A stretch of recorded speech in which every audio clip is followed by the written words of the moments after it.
আপু আমার শার্টটা দিন তো। শার্ট?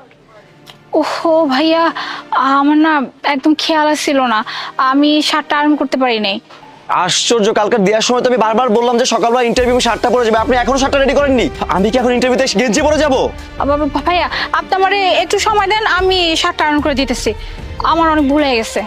আচ্ছা ঠিক আছে, তাড়াতাড়ি করুন।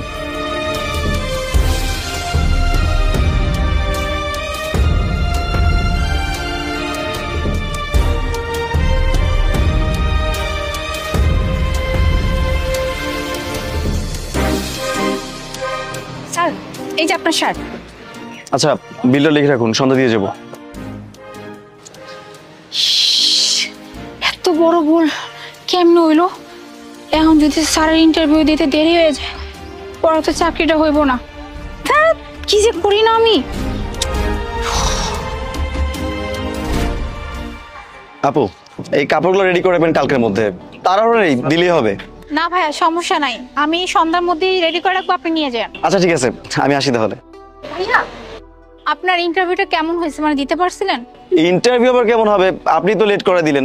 গেট পর্যন্ত যাইতে পারলাম না, গেটে যাইতে যেতে দারুণ বের করে দিল, ইন্টারভিউ তো দিতে পারলাম না। ভাইয়া আপনি সব আছে আসলে আমার না খেয়াল ছিল না, আমার কেমনে আমি বুঝতে পারছি। আরে না না, সরি বলতে হবে না, আমি মজা করতেছিলাম। আমি ইন্টারভিউতে ঠিক টাইমে গিয়েছিলাম, ইন্টারভিউটা দিয়েছি। তার মানে আপনি ইন্টারভিউ দিয়েছেন তাই না? আপনার সিলেকশন হয়েছে? সিলেকশন বলতে ইন্টারভিউ তো ভালোই দিয়েছিলাম, কিন্তু অ্যাট লাস্ট একটা কোয়েশ্চেনের জন্য আটকে গিয়েছি, সেটা পারিনি। সমস্যা নেই, নেক্সট টাইম অন্য কোনো কোম্পানিতে ইন্টারভিউ দিয়ে নিব। কি বলতেছেন ভাইয়া?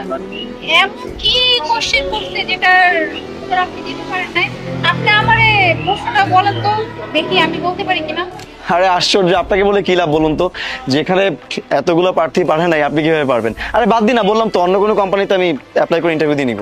ভাইয়া এমন তো হতে পারে। May I know the answer? আশ্চর্য, আপনি মানে আপনি আপনি এই কোয়েশ্চেনের অ্যান্সার জানেন এটা বলতেছেন, আর এটা আমাকে বিশ্বাস করতে হবে? আরে বাবা, এত এডুকেটেড পারসন ছিল, তারাই পারে নাই, আর আপনি দেখেন বেশি কথা বলার দরকার। আমি তো বললাম যে নেক্সট টাইম অন্য কোনো ভালো একটা কোম্পানিতে অ্যাপ্লাই করে ইন্টারভিউ দিব, আপনি এসব নিয়ে টেনশন করতে হবে না। ভাইয়া আমি এডুকেট, আমি পড়াশোনা করছি, শুধু পড়াশোনাই না, আমি এমবিএ কমপ্লিট করেছি। আসলে আমি যে গ্রামে থাকি, মানে যে গ্রাম থেকে আমি বিলং করি, ওই গ্রামের মেয়েদের খুব একটা পড়াশোনা করে না, ওই সর্বোচ্চ গেলে ক্লাস 2-3 পর্যন্ত। কিন্তু বাবা মারা যাওয়ার পরে সবকিছু শেষ হয়ে গেছে, কারণ আমার বাবাই তো একমাত্র আমার সাপোর্ট ছিল, যে কিনা আমাকে পড়াশোনা করে এত দূর পর্যন্ত নিয়ে আসছে। বাবা মারা